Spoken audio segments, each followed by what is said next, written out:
Hello, everyone. This is Rita Wolfson. I want to thank you so much for joining us today for our monthly free webinar from the Center for Financial Social Work. So the topic is really interesting, and you're going to learn some things that we haven't covered previously, and you're going to have some great handouts to take with you. So what to do when you don't know what to do with your money. And our guest speaker, Aaron Lieberman, will have the opportunity to tell you about himself and his work in just a bit. But first, I want you all to know that these are the answers to the most commonly asked questions, along with some suggestions if you are new to our monthly free webinar. Vonda will be putting in some information in the chat box for you. And certainly the most asked question is for the slides, but the slides are proprietary. They take days, weeks, hours, months to create, but we do share the recording on our website, on our Facebook page, and on our YouTube channel. That would be sometime next week. And if you attended, you will also receive the recording. You can type in your questions in our question box that you should see up in the right-hand rectangle on your screen, and we will answer as many as time permits. If you do have any technical issues, this is where you should go to support.logmein.com, go to webinar, because we are not the ones to help you with technical issues. So we're going to go ahead and get started. We know that no one chooses to have many money problems, any money problems, many money problems, but unfortunately, we also know that most people do. We also understand the good news is that no one can or needs to know everything or the same things about money. So that's good because there's so much to know about money, and no one, it's just not possible to know everything. However, the reality is everyone does need to know certain things about money, and therein lies somewhat of a problem for people. So how do we make that happen? We know there are so many issues and problems and challenges when it comes to money, and I know that all of you on this webinar are looking for ways to help yourself and help your clients. And it really is about so much more than dollars, cents, debt, and budgets, because we need to empower people to practice and make the change to better financial behavior. So that's the work that we do at the Center for Financial Social Work. We empower financial behavioral change. And there's 4 parts to that. And we want to help our professionals who take our certification and use our programs, along with their clients, of course, to change their relationship with themselves. There's so much tied up in who we are, and unhealthy relationships, whether with food, substances, people, or money, result from an unhealthy relationship with self. That's one component of the 4 we're going to share with you about having a healthier relationship with yourself and your money. We want to change the conversation about money. We all know that this still remains a topic that's not talked about. And when it is talked about too often, it's inappropriately discussed without healthy boundaries, and all of these become part of the problem instead of a solution. So we want to change how we think about money. It's the thoughts, feelings, attitudes, and beliefs that we have about money that actually drive our financial behavior. And I'll summarize all of this in one moment. And ultimately, it's about creating sustainable, long-term financial behavioral change. So when a client or even ourselves, when we're in financial crisis, we are here. And where do we want to get to? We want to get to a better place. We want to be financially healthy. It's a process and it has certain steps, and they're not necessarily linear, but it all begins with behavioral change. So this is the financial social work process. Change the relationship with self, change the relationship with money, change the conversation, how we talk about money. And the part with self is about self-discovery, financial self-care, and financial self-healing. The thinking is those thoughts, feelings, attitudes, and beliefs about money because they drive how we earn, spend, save, share, and borrow. It is a client-centered, long-term approach that's interactive, introspective, and strength-based. So a little bit about financial social work, and then I'm going to go ahead and turn it over to our guest speaker. It's our clients' relationship with their money and with themselves that drives their financial behavior, which is how they earn, spend, save, share, and borrow. And that's what determines, those are the components that determine a client's financial circumstances. And as you see my little dancing arrow, that is where behavioral change happens. And an overview of our model is that it includes ongoing education, motivation, validation, and support to achieve hope, help, healing, and wellness. It works successfully individually and with groups, and it is very hopeful and strengths-based. It has a psychosocial approach, and you should be fairly familiar after all the times I've already told you that incorporates and addresses thoughts, feelings, attitudes, and behavior with money, because that's the foundation for the relationship we have with money and self. And we all have a relationship with our money, whether or not we think about it in that manner. And of course, we have a relationship with ourselves. And when that relationship is unhealthy, everything is at risk. It's a life cycle perspective because money management is a core component of a healthy life.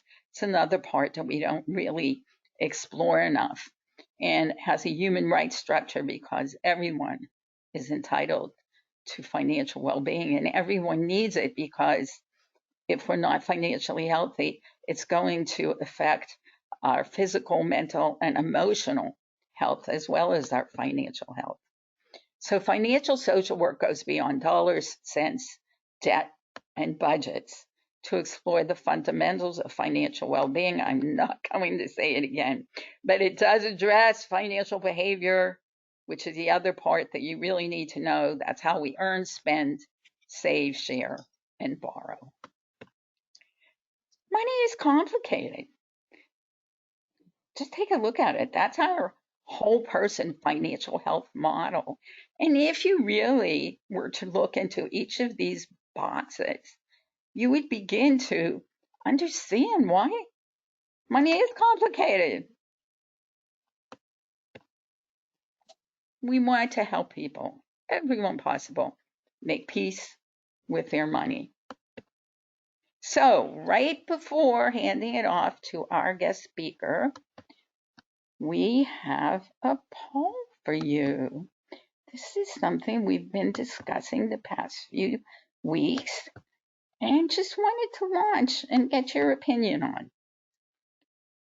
Why do clients sometimes resist putting goals into writing. So we only have space for 5 choices for you, but if you have other ideas, go ahead. And I told our speaker that we have a great group that participates a lot, will ask good questions, and take our polls, because he has a poll for you too. So keep on going. And if you have other ideas that you want to share, you can put those into the question box and we can share them with everyone a little later on. So 60% of you have voted. How about a little higher percentage for me? And then I will share the results with you. Okay. All right. So let me count it down and then I'll share it. 5, 4, 3, 2, 1. And let me show you the results. So they're fairly well distributed. Let's see. So the highest is having failed previously. Now, when I'm watching your results, I'm wondering perhaps we should do a webinar on goal setting. Just to let you know, we have done numerous January webinars on goal settings with great forms. You could find those on our website or on our YouTube channel. So if you'd like to take advantage of those, they are recorded. But most of you think it's because clients have failed previously, which is something that actually we all have to cope with, because none of us achieves all of our goals. But having the tools and the skills to do so is important, which is, of course, something we do address in financial social work. So I am going to go ahead and hide that and then introduce our guest speaker. And I need to hand this over to him, which I could use. You I'm good. Well, I don't think I did that, but I'm glad you have it, Aaron. Take it away. Okay, great. Hello, everyone, and welcome again to our webinar, What to Do When You Don't Know What to Do with Your Money. Before I get started, I wanted a quick shout out, a thank you to Rita for inviting me on and spending the next 35 minutes with all of you. And a special shout out to Chris Sokol, who is my partner from Sokol Media Consulting, who helped us put this together and create the content with me for today's webinar. So let's just jump right in. Again, thank you all for joining us today. And I'm very excited to jump into this topic. But first, I'd like to formally introduce myself and let you know a little bit about my background. My name is Aaron Lieberman. I'm a certified financial planner and managing director of Marathon Wealth Management. We are a boutique financial life planning and wealth management firm. I'm actually fascinated by the potential synergies between financial life planning and financial social work. And Rita and I have discussed a little bit about that, and we're going to continue to have discussions because I think there's just great collaboration opportunities. You might ask, why Marathon? Well, in addition to being a certified financial planner, I'm also an avid marathon runner. I've raised tens of thousands of dollars for autism-related organizations through my running, but also I believe the qualities of a great financial life planner and a great marathon runner are very similar. You have to be prepared, committed, motivated, determined, disciplined, and goal-oriented.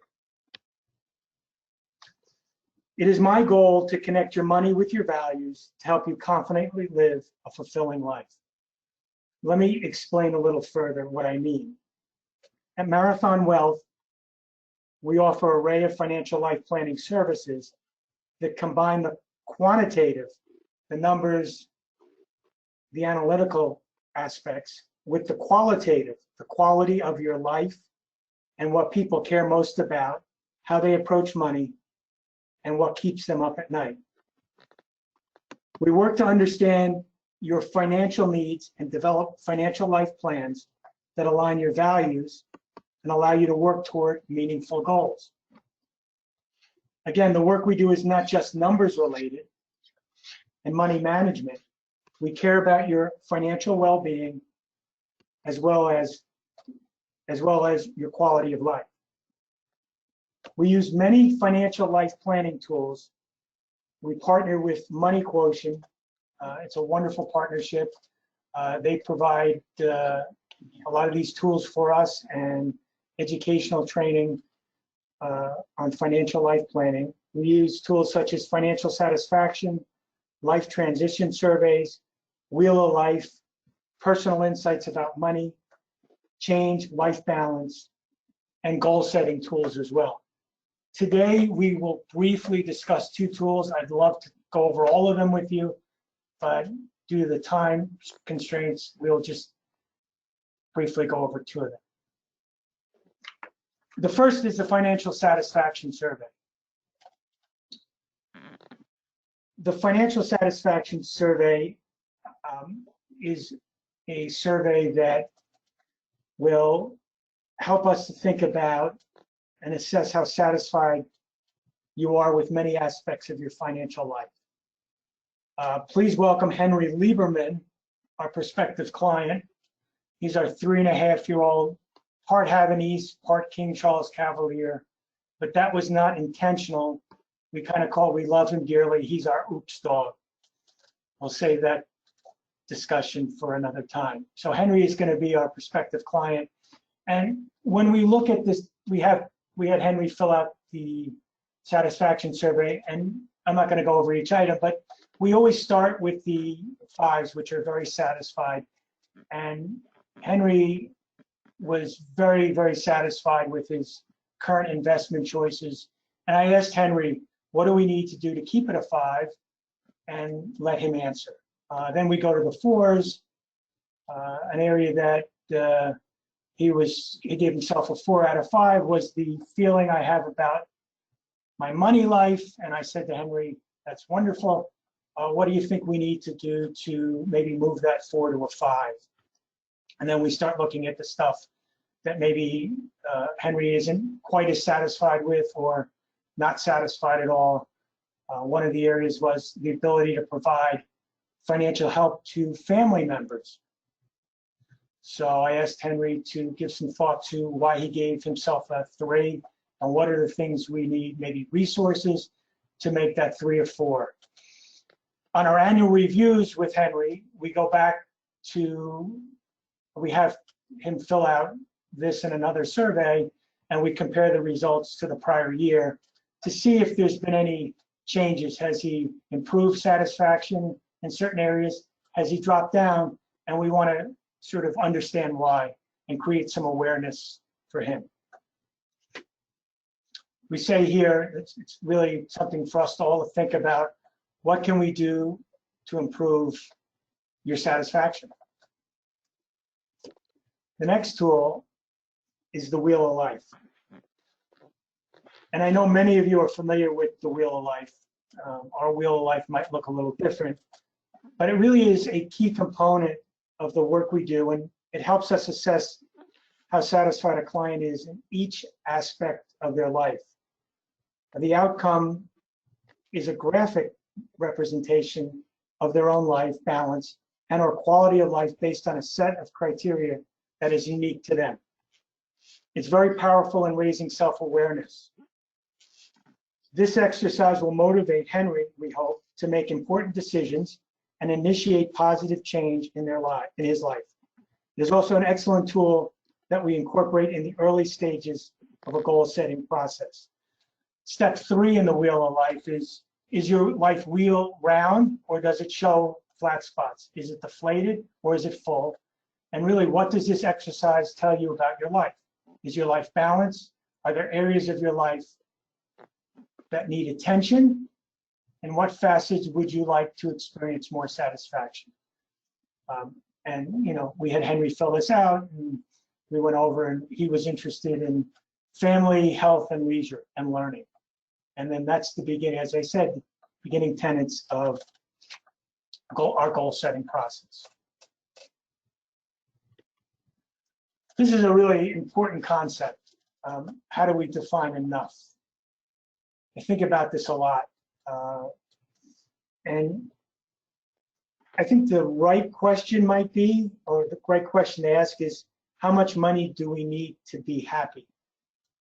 Yeah, we all need money to cover our expenses. We need to pay our rent or our mortgage. We need to pay the electric bill. We need to put food on our table.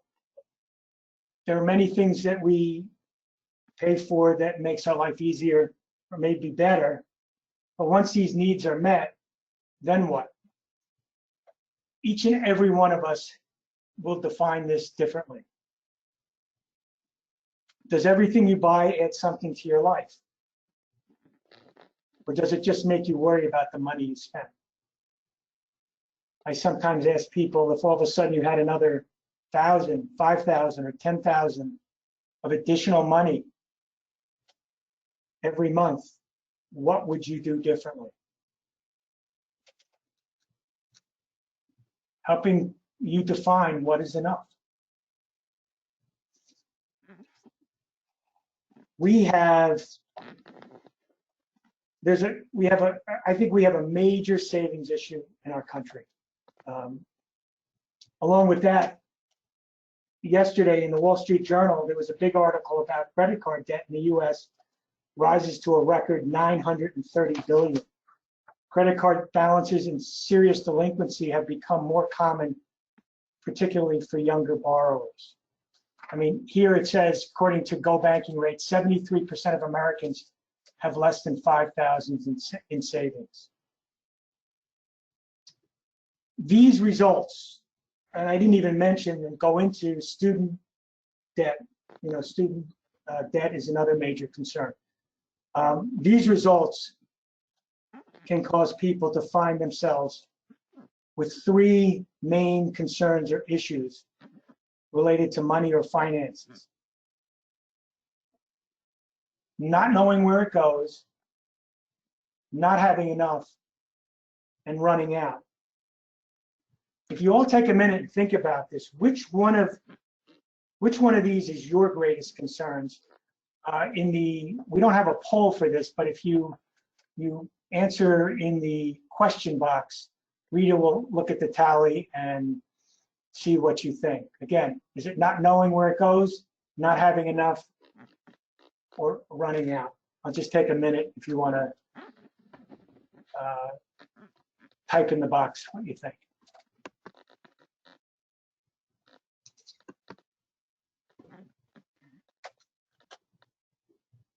Vonda, you want to go ahead and see if people are writing that in, please?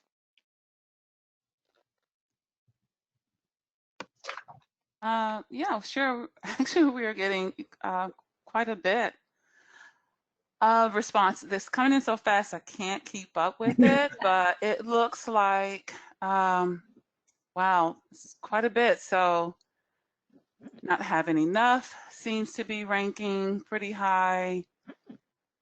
Running out is maybe coming in second. And yeah, so definitely running out and not having enough. I would say that not having enough is the number one. Thank you, Vonda. You know, Next time, Aaron yes. and Vonda, I doubt that that surprises any of us. I wonder if it surprises our audience. But I think that that's probably something we all have concerns about. It's, you know, Aaron, you would know this, that so many articles, whether it's Bloomberg, Wall Street Journal, Yahoo, everywhere talks about, you know, retirement, having enough money for retirement. Will you be able to retire? So that's a huge issue. But wouldn't you say that circling back to not knowing where it goes is a major piece, underlying component of not having enough? I can't agree Agreed. with you more. It's a great segue into, how do we address and respond to these concerns and issues? So the first is we create a financial life plan that includes a spending plan. Now, I say spending plan. We probably should do a poll on this too. This is a personal pet peeve of mine that I just think the word budget has negative, this is what I believe. Maybe other people in the audience, Rita, discusses it. Budgets have a negative connotation. So I try to remove budget from my vocabulary and I call it a spending plan. So, Aaron, we call it a personal spending and savings plan. And we also know what a huge difference what you call it means. And the fact that nobody likes the B word for budget is, of course, because people they see it as punitive. It's like you did something wrong, so you need a budget. You need to lose weight. You know, it is an important tool, but we just don't embrace it the way we should. So kudos to you. well, thank you. And we're all on the same page. So implementing a spending plan. I'm not going to go over this in great detail. I'm sure most of you know how this works. However, we break it into sort of two categories. We have, and also this really a key component is the spending plan element will address the not knowing where it goes. You will create a spending plan that accounts for all your needs. We look at essential expenses. Those are the reoccurring expenses that support your basic needs. Your food, shelter, clothing, healthcare. And then I like the second column as well, because people get to really start to think and imagine. Those are the fun or the lifestyle expenses. Those are the expenses that enhance your life, right? So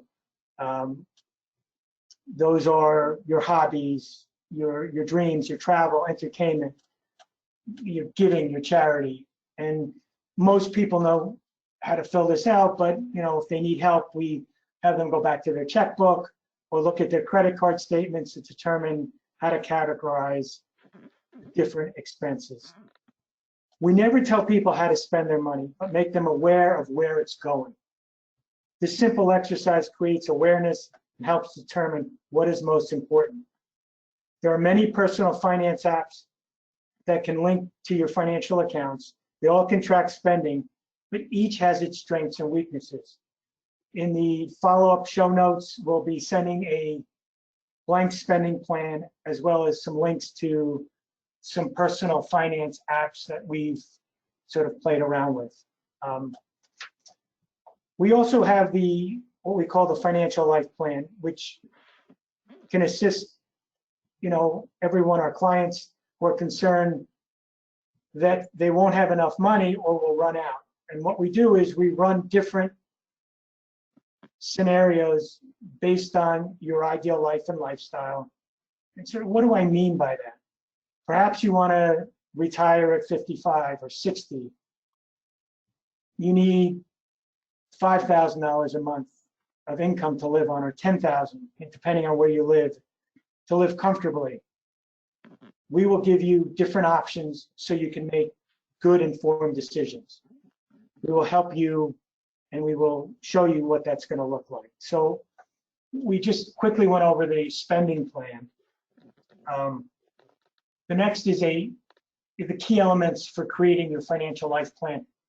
We do this over a 3 to 4 meeting process, and it's a very, very important tool that we use. And after each meeting, we go back to, again, in this case, Henry, and we review the 5 key areas, which are vision of your ideal future, your key values, your transitions to plan for, concerns to address, and your goals to achieve. What I did is I made up a sample one using our infamous prospect, Henry Lieberman, and I'll just go over briefly what a key elements would look like, and what some of Henry's issues might be. So your vision of your ideal future. Henry wants to be very healthy and vital. He wants to play sports with his future grandchildren. He wants to go on exciting trips several times a year, exploring new countries. He wants to donate time and resources to charities. He needs to identify which are the most important ones. Key values: spending time with family, providing for family. He's a lifelong learner, so that's important. Education, health and fitness has always been a key value of his. He's optimistic and authentic, and he wants to give back to his community. The 3 major transitions he's going to plan for is relocation. He's got an aging mother heading toward assisted living. And third is retirement.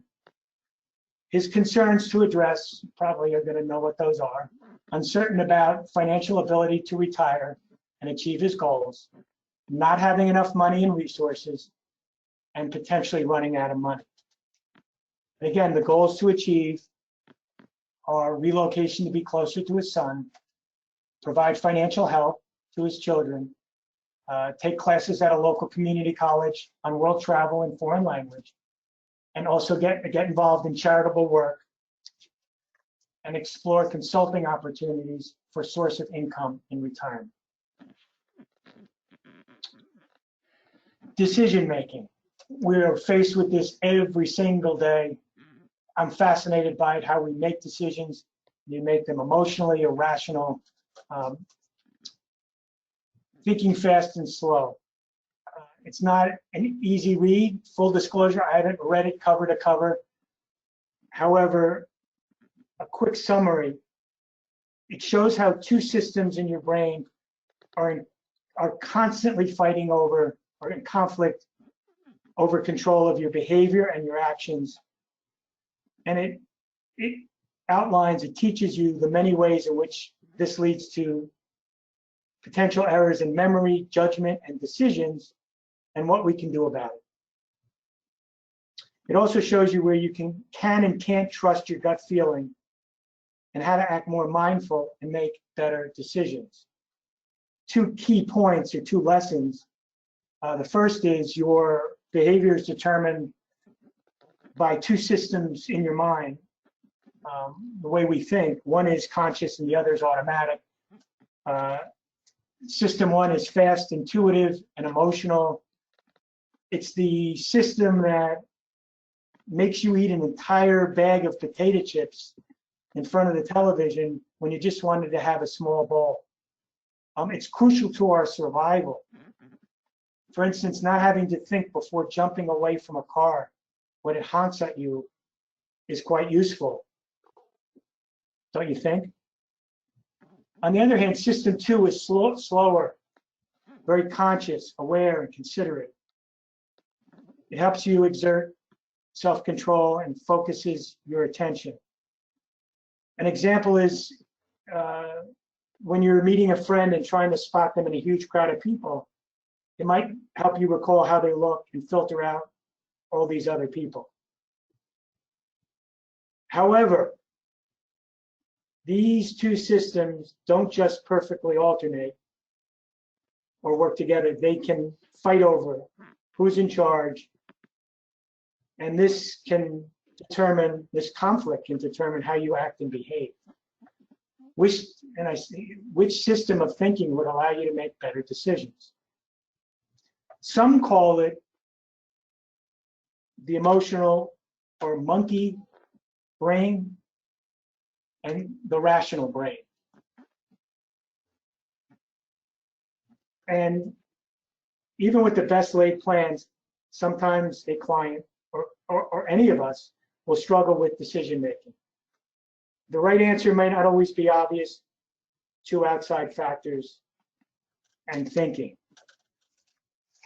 Now, as I said, lesson 2 is the brain can be lazy and causes us to make intellectual errors. So we're going to test that out. Here's an easy trick to show you how this conflict of two systems affects us. It's called the bat and the ball problem. A baseball bat and a baseball together cost $1.10. The baseball bat costs $1 more than the baseball. How much does the baseball cost? Now we're going to put the poll up. Hopefully I can do this right. Let's go to poll, and we're going to give 1 second. And hopefully you can all see that. And I will give you, a minute or so to get the right answer or get close to the right answer. And hopefully this will work out.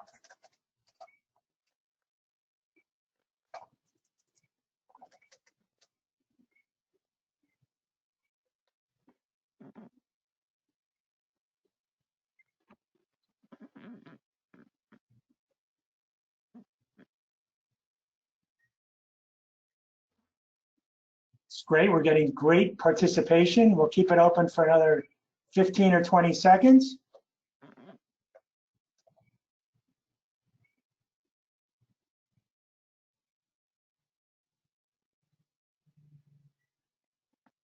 I see we're at 60%. Keep going. Good. I'm going to count down. 5, 4, 3, 2, 1. As Mel Robbins says, blast off. I'm going to close, and I'm going to share. You guys were phenomenal. It's exactly the way I wanted it to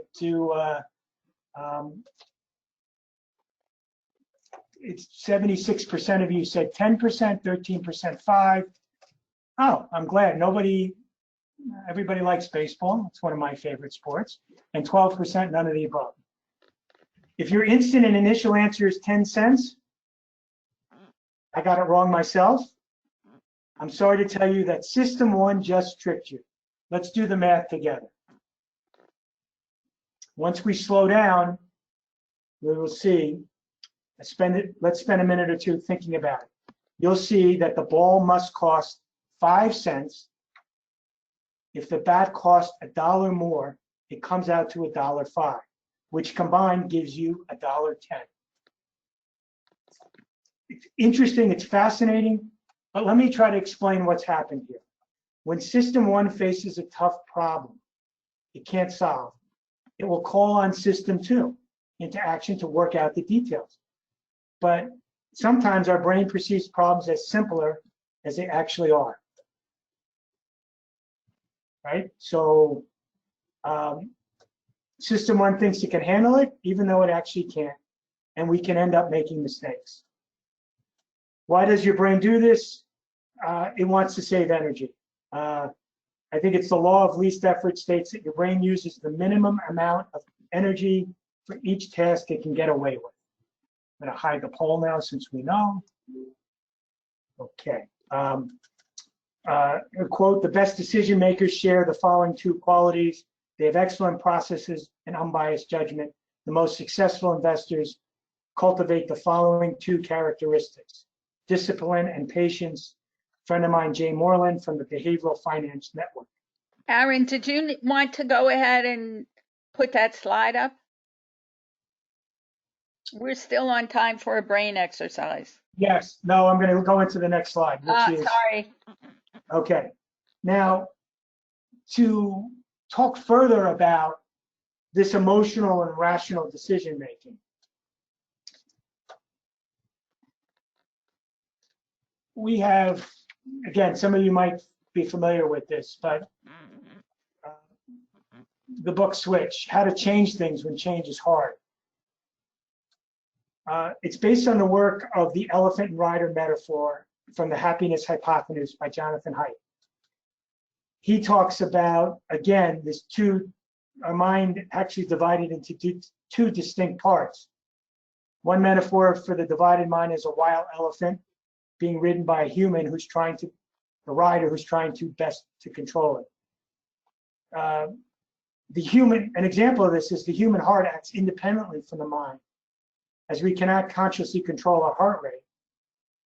This is because the second mind, or the second brain, another way to refer to it is the gut brain, whose actions are autonomous and can't be directed by the rational decisions. So again, in terms of that metaphor, our heart rate is determined by how quickly our inner elephant is running, not by the rational rider's conscious decision making. So this metaphor of the switch, wherever we can, we try to implement that into our practice. But as we know, change is hard, like the book says. For things to change, somebody has to start acting differently. It's me, it's you, it's your team. Each has an emotional elephant side and rational side. You must reach both and then clear the way for them to succeed. You must do three things in order to make a successful switch. You need to direct the rider. You need to motivate the elephant, and you need to shape the path. So we're going to take a look at a real case study based on a wonderful client of ours named Ted, who is, unfortunately, he was retired. He passed away about a year ago. However, we were able to successfully make a switch for him, and I'll go through that. But Ted was a wonderful man. He was retired. He was in his early 80s, and he had a military background. And one of my favorite memories of him was that when I would call him and leave a message, he was a pretty direct, and he would say, "Hi, this is Ted. You know the drill. Leave a message." So Ted was, so again, we're going to go through. Ted faced a massive life-changing event that affected his mobility. So we outline here the steps to making the switch, but I mean, that was the catalyst. So when we look at the rider, he knew from an analytical standpoint, he was financially comfortable. He lived way below his means. And he didn't need to move. He was very structured and regimented. But having this massive life change, it affected his complete mobility. And he lost control of his life. And it was a life-changing event for him. So aside from being in his own home.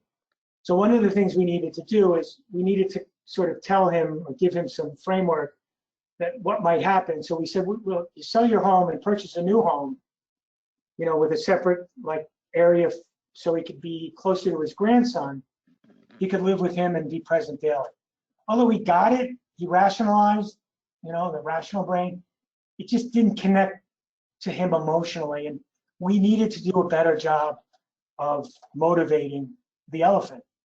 So we started to talk about, we got his family involved. We started to talk about the ability to move closer to his family. And then we said that you have the ability here to help your grandson in purchasing his first home. The light bulb went off. Then he started to, well, you know what? This is starting to make sense. So one of the things we needed to do is, I said, emotionally connect this to him, but we had to shrink the change, make it as simple as possible for him. So we indicated, and we all worked together to make sure that the room would be similar to what he was used to. And we indicated that the family, he's got a wonderful family that would help handle all aspects of the move. Now, as I said, the third part is to shape the path. So we had to tweak the environment a little bit, even though he's going to get very similar care. It's not exactly the same, but and then the room would look very, very similar.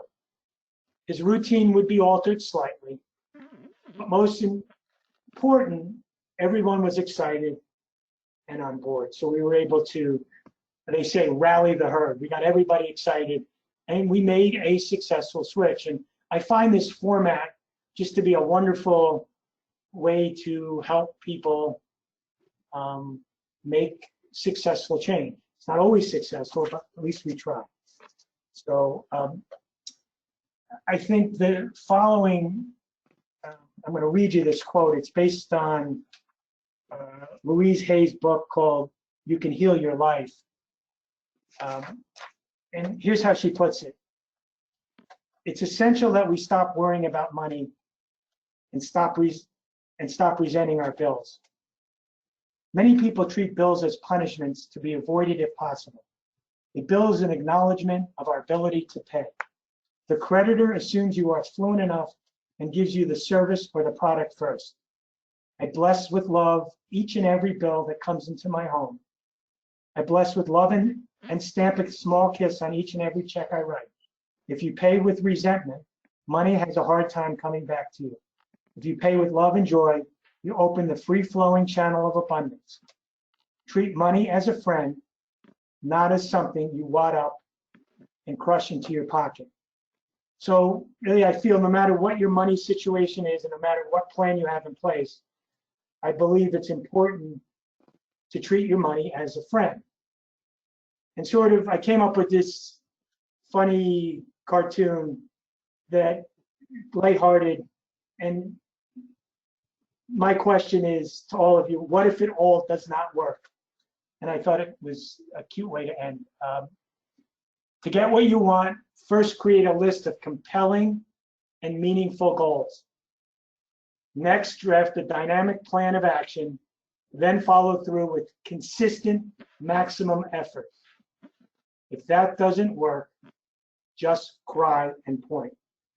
Again, thank you very much for spending some time with me today. And thank you, Rita. We will be sending some links in the follow-up notes.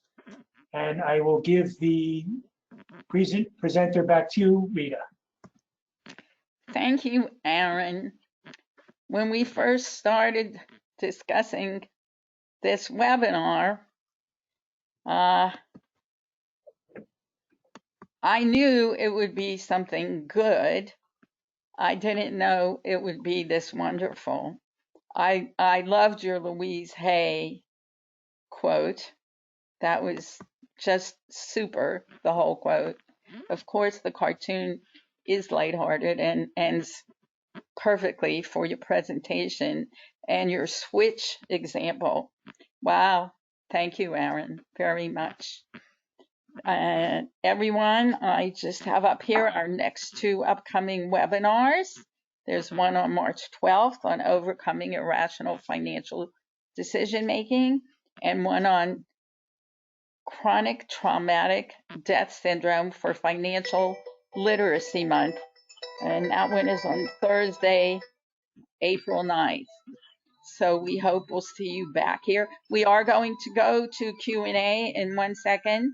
I want you to look at the rectangle in your upper right-hand corner, and you should be able to just drag those two handouts onto your desktop and be able to appreciate the time and effort Aaron put into creating them for you. And then, just to let you all know that we address many of the things that Aaron spoke about and that I explained earlier on in the presentation. We have a self-study, self-paced financial social work certification that you have 6 months to complete, and an online financial final exam that you have 2 weeks to complete. And it does include 20 CEUs from the National Association of Social Work. So that's mostly about us. And here is our information for contact and Aaron's information. So Vonda, who is the greatest consultant and support team ever, thank you for being here too, Vonda, and do you have questions for us, for Aaron, for me? Well, we do. Oh, they're starting to come in. Okay, so here's a question. Do you know if we can get CEUs for attending this webinar? I do have an answer for that. The answer would be, unfortunately, no. There are 20 CEUs for our certification, but applying for CEUs is very time and cost ineffective. And we like to offer these free so that as many people as possible can get this information. And we would have to charge if we included CEUs. So we do not, just the 20 with the certification. I also did want to mention that, Aaron, when you talk about what the two brains, that is part of behavioral economics. And we did a webinar. We had a guest speaker, and I shared that presentation with him on behavioral economics a year or so ago, if people would like to check that out on our website or YouTube channel. What else you have for us, Vonda? Well, I have some comments really from the slide in which Aaron gave, 3 choices: not having enough, running out, and not knowing where the money goes. So someone said, my clients, however, more likely to not know where their money goes. And then we have a question: what is the difference between not having enough and running out? Aaron? It's a very interesting question. We put that slide up of, I think, what's enough. I mean, it's a very individual type of answer, and I think it's important, and it's different for each and every one of us. Running out, when we work with clients, that's an important part of our work. We determine, what they need to live for their ideal life and lifestyle, and then, through the financial life planning process and goal setting, and then once we figure that out using the spending plan, we're able to come up with some, and then we run some projections, do some analytical work that gives them a probability of achieving their goals. And sometimes, we have to make some hard decisions and pull different levers, such as, you might have to work a little longer, you might have to save a little bit more, you might have to take on a little bit more risk. So, and then we say, which ones are most important? Which ones can you handle? So running out, that is a major concern. And, by good communication with our clients, it's an understanding what's most important to them, helps us guide and advise them. I'm not sure I answered the question, but again, not having enough sort of keeps me up at night thinking about that. And is, like I said in the slide, are we asking the right question? Are we happy with what we have? Are we content with what we have? I You want to think, add anything? I think there's a very fine line there. I think they do represent two separate questions, but I think they do overlap. And when you say asking the right question is which of those does keep you up at night? It's a very good point. It's a very, very good point. And we generally try to let our clients tell us because we try to facilitate the questions and let them answer. You know, obviously, for those on the training, we see this from our own perspective and then want to adjust it for any client work. And certainly the handouts help with that. But the perspective is just one we don't ordinarily get as helping professionals. Anything else, Vonda? Yes, so here's a question, and yeah, so this would be for Aaron. Do you have recommendations or curriculum for individuals who are lower income on or fixed income? I do some work. It's challenging work. I do some pro bono cancer work, and I initially have really good dialogue, and it's really about, it has nothing to do with savings. It's just trying to help them manage a horrific situation. And I'm finding that process to be challenging because it's the most important thing for them right now is either keep staying alive or helping somebody, a loved one, stay alive. I think the spending plan is a tool that I would start with because I think it helps create awareness. So, you know, not knowing where it goes. And I know people are a lot more attuned to that if they are on fixed income and limited resources. I would love to do more work around that and help more people. You know, I mentioned just yesterday, I mentioned that yesterday in the Wall Street Journal. It's, and I work with clients that have, that are fairly well off. I mean, and I constantly will say to them, have you ever sat, some of them have never done a spending plan. I don't force them, but it's, they would be shocked to see they don't want to know. I think I don't know if that's been your experience in your discipline, but it's so again, it's a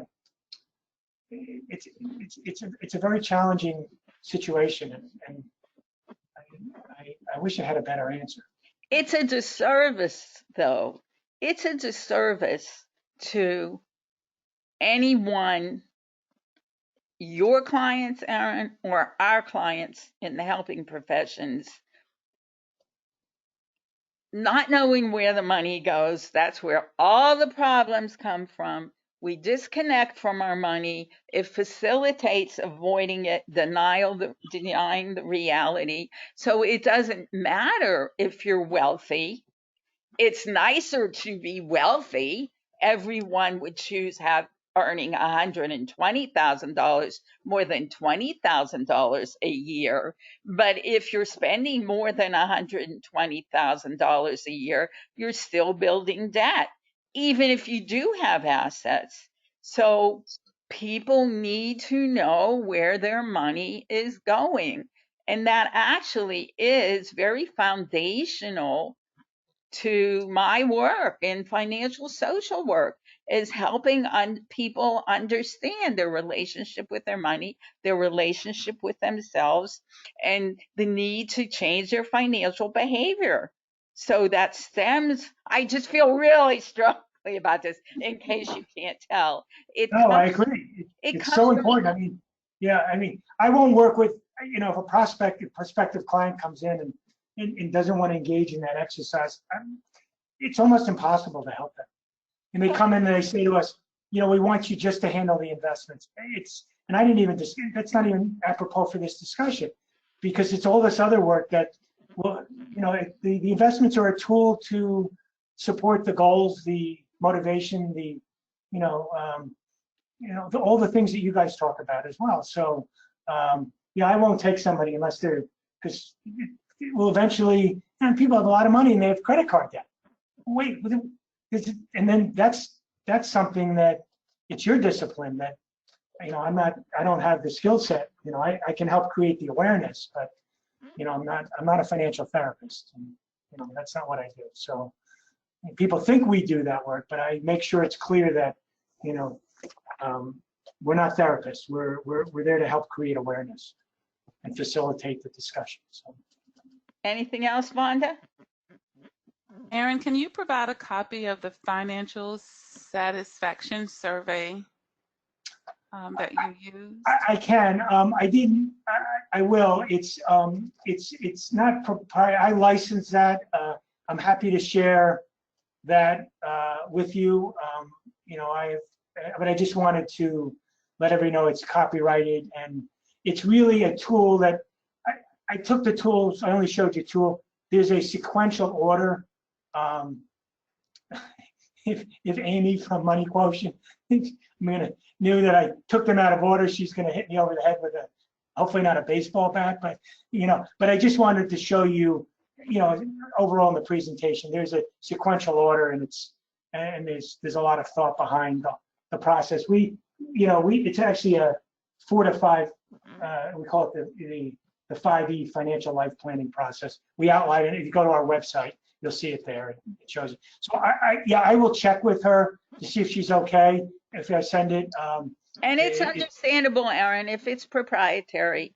Our I don't, and if somebody wants to, will understand.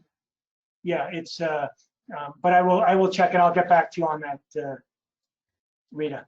Vonda, before you were able to join, I did that poll about reasons that we thought clients wouldn't put their goals in writing. It would probably be way back at the top. I know for a fact that some people wrote in additional answers. I wondered if before we end now, you wanted to share some of them. Okay, yeah, let's see. Oh, yeah, so,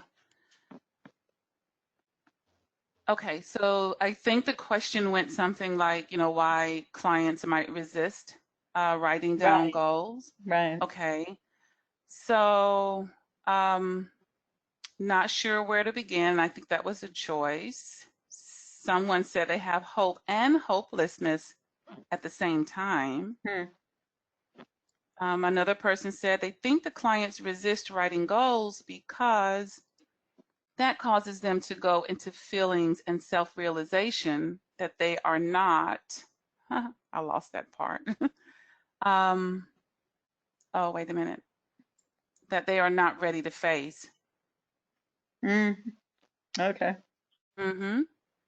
Another person said to focus on their immediate needs to have the capacity to think about the future. Very true. And then I think somebody said "aw" to Aaron's. Is that Mr. Henry on the couch? Yeah, that's Henry. That's yeah, we had an "aw." Oh, thank you. I just needed one "aw" to confirm that it was a good idea to put him up and make him part of the presentation. Any other questions, Vonda? No, that was it. We had a comment. And this will probably be more for you, but the person has left, and they were basically saying that, they work in a program for TANF, and that a lot of their recipients, how do you create a spending plan when they know that the income or the money that they receive, won't make it or is not enough? But that person has left. And another person, right? I'm sorry. No, go ahead. you know, just since you read it, in my opinion, I believe it's a challenge. You have to, you have to look and, what's coming in and what's going out. And, is there anything, that can be cut, out of your essential expenses? I mean, even like such things as insurance, car insurance. Now, how often do we go and review our, automobile insurance? You should do that once a year. There's certain things that might be, advantageous. We all have our cell phones. Maybe you can save $10 a month. Just little wins here add up, $5, 10, 20, and it's amazing. So how that can help. But yeah, you're right. It's if the outflow is greater than the inflow, it's a huge challenge. Those are Anything good else? points. That pretty much covers it, Rita. Well, then I will thank everyone. I will thank Erin especially. I'll thank you, Vonda, and I'll thank everyone who stayed with us and watched for the recording. And we hope to see you at next month's webinar. Have a beautiful rest of the day, everybody. Bye now. Bye-bye. Thank you.